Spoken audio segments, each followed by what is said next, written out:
Hey, what's up? This is Casey with another episode of the show Don't Have a Name For. Today's t-shirt of the day is a sweet Loch Ness Monster and Bigfoot t-shirt. I bought it for myself, but now I'm going to use it right after I finish this video. I'm going to use it as like packing material.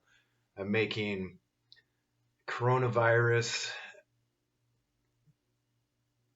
I don't know, helping kits, booster kits, whatever kits.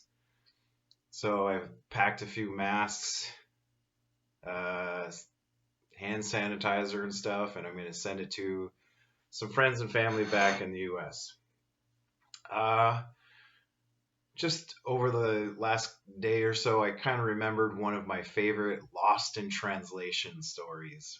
So, when I first started working at my first university in Korea, my boss asked me, she said, "Well, Casey, I know you've worked as a newspaper reporter. So, do you think you could write a textbook?" And I was like, "Oh yeah, I think I could write a textbook."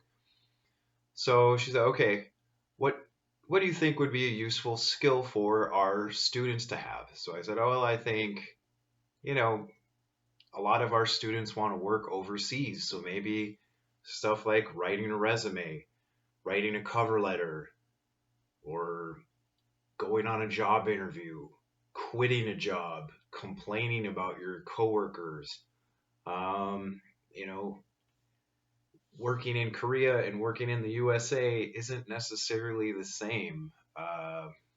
Just the way people act or people do things, sometimes just isn't really the same.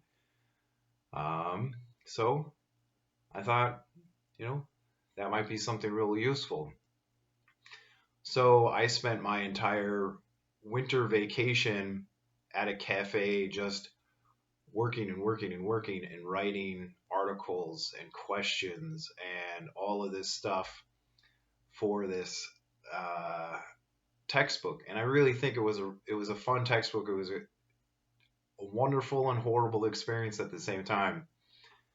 But it was fun and it was stressful. But um, during this time, I was kind of just drinking a lot of coffee and like I said, I was just at the cafe a lot, so I wasn't really cleaning my apartment. And all of a sudden, this black mold just kind of started spreading all over my apartment. And the only person I was really making contact with was my boss. And my boss was Korean.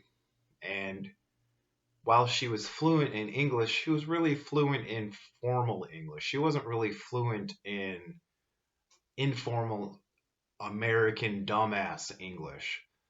So one day I came to her and I was sleeping maybe 4 or 5 hours a day. And I came up to her and I said, hey, uh, I got a big question for you. And she was like, okay, what's up? And I was like, I got this shit all over my black shit is just all over my walls. How do you get that off your walls? And she just kind of looked at me like, why do you put shit all over your walls? And I was like, oh no, no, no, no, no, not shit. I just mean there's just crap covering my walls. And she's just like, why do you crap on your walls? And I was like, that's not, there's just it's not necessarily uh it's kind of alive and it just spreads, when you're not a very clean person necessarily. And I think she was just thinking of like revising my visa and just booting me out of the country right then and there. I was like, no, no. And I had to look up the word for mold or fungus or mushroom or whatever. And then she was like, you just bleach. So that was one of our first very odd person to person meetings. We always had a very good relationship, but I always really enjoyed her. But uh, I think that was just a very bizarre meeting that we had. Well, I hope you enjoyed that. Uh, it was really funny for me, and I hope you guys are doing well with coronavirus and everything. And if you need anything, just give me a holler. If you want to hear more goofy stories about Korea and my life, just always, I'm happy to do it. Thanks for watching. Thanks for listening. You're the best.